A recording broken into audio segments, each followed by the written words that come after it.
Hey, I'm back again. Quincy Wright, Right Motivation. I just want to talk to you about these 24 hours we get. Because truthfully, the 24 hours that we have every day is all you have. And that's truly what will separate you from the life you're living to the life you claim you desire. And I say claim because too many people just talk about it and talk shit about, oh, I'm going to do this, I'm going to do that. But, as soon as they get home, they sit on the couch in front of a TV or sit in front of their laptop and, or on their phones, wasting time, playing around, playing games on their phone or playing freaking PlayStation or Xbox with some men or women, shopping online or, social media, Facebook, Instagram, Twitter, everything. Some people are addicted to YouTube, shit, they can spend 2-3 hours a night on YouTube. But 24 hours is all you got, and how you choose to spend that 24 is really going to determine what your next year is going to look like, what the next 3 years is going to look like, the next 5 years. The remainder of your life is going to be determined by how you keep choosing to spend these 24 hours. I always bring up, these successful people, the Jeff Bezos and Warren Buffett and Bill Gates and Oprah Winfrey and shit, even famous, athletes, Michael Jordan and LeBron or whoever, whoever you like, doesn't matter, Steph Curry.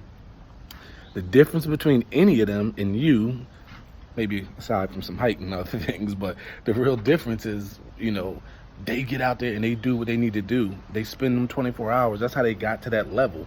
Yeah, some of it was some God-blessing talent, but a lot of these business owners and other people who've made it, it's just them choosing to really control their 24 hours and how they direct how they spend it. Getting up 4 or 5 o'clock in the morning every morning, no exceptions. No, I didn't feel like it today. I was tired. I didn't go to bed too late. There's never an excuse, all right? In life, you either have reasons or you have results. Reasons why you didn't do something, reasons why you couldn't do something, reasons why you shouldn't do something or should have done something, but none of those are going to produce the result you're looking for. So, again, it all leads me back to these 24 hours. People don't even have a outline, a blueprint. They don't write down, all right, I'm getting up at 5 o'clock. From 5 o'clock to 5:30, I'm exercising, or 5 to 6, I'll be exercising. From 6 to this, I'm going to do, some meditation. And from this time to this time, I'm getting the kids together. From this time to this time, I'm on my way to my regular job. I'm not telling you to just up and quit your job. I know entrepreneurship ain't for everybody, but financial freedom is for everybody and can be for everybody and should be for everybody. None of y'all, anybody, nobody should be satisfied with just getting by. That's not what God intended for any of us. There's an abundance in this world, and it's really all we have to do is go out here and get it. And yeah, it sounds easy, or I make it sound easy, and it's not. It's difficult. I'm not, first of all, it is easy to become rich if that's what you're looking for. It's easy to become successful, but you also have to understand what's easy to do is also easy not to do, and that's really the problem. Because yeah, we can go to the gym, but it's just as easy not to go to to the gym. We can take an extra class, but it's also just as easy not to take that class. But when you start making decisions in your life and you start changing certain things and you really start paying attention to how you're spending these 24 hours every day, that's when things will change for you. That's when you'll start noticing a change in your life. Your outcome will be different. Everything around you, you'll start attracting different people. When you start doing different things on a daily, consistent basis, that's when you're going to notice a big change in your life and your lifestyle. The people that are around you, they'll start looking different to you, honestly, because you're like, man, well, I'm so fired up about what I'm doing, and you're just casually going through life. You don't even want to be around that type of energy. You're going to attract other energy into your life that's going to make you feel like this is where I really need to be. This is how I should be living right now.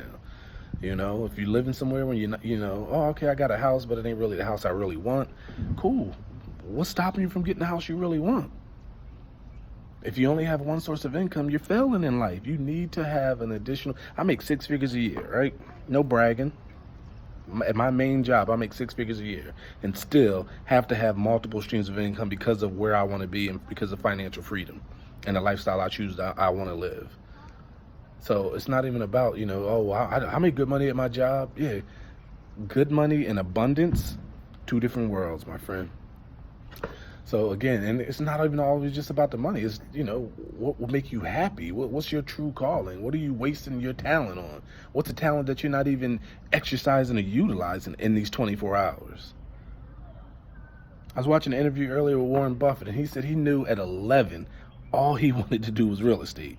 At 11, because, I mean, granted, his dad had a little business. His dad wasn't rich or nothing like that, but his dad had a business and bought some properties, and he was like, this is what I'm going to do for the rest of my life. Same thing, Bill Gates knew at a young age, 13, I want to code. I want to do this. This is what really excites me. This is what turns me on. This is the thing that draws me. And all day, every day, his 24 hours was spent coding and learning coding and involving in coding and studying coding. How are you ever going to get great at something if you don't immerse yourself in it? Michael Jordan said he used to put up like 1,000 shots every morning before school, and then after school, before practice, we'll put up another 300-400 shots. You don't get to these levels of greatness because I learned, I just knew how to shoot a basketball. No, it's just constant over and over and over and over, like till you're looking like that's just redundant. That's too much. It's never too much. Understand that it can never be too much.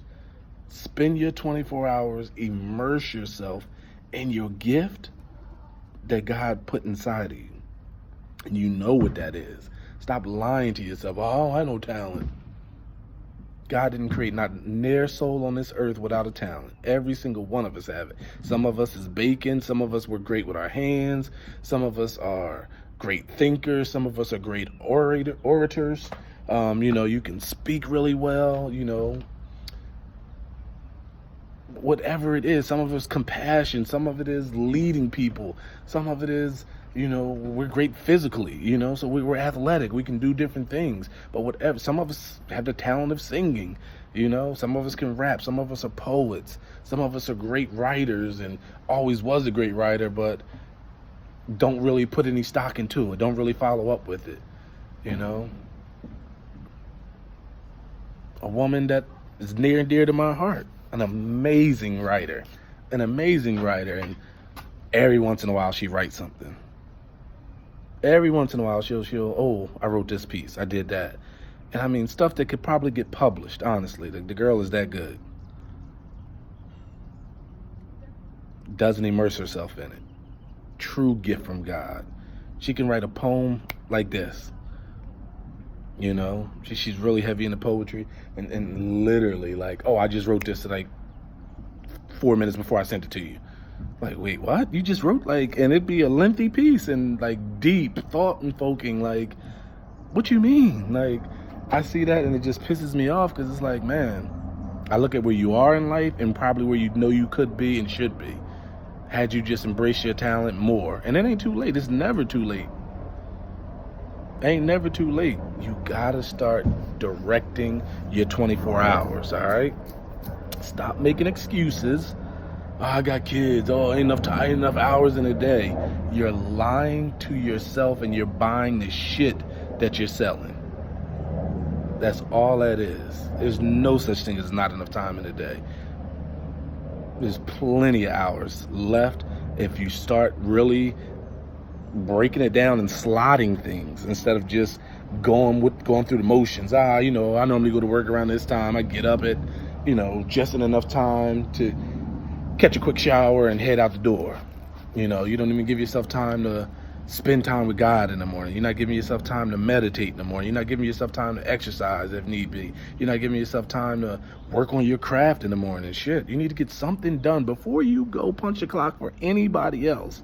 I'm a firm believer in this, man. Before you go spend any hours for another employer who you're living, helping build their dream, you need to be doing something for you and your dream.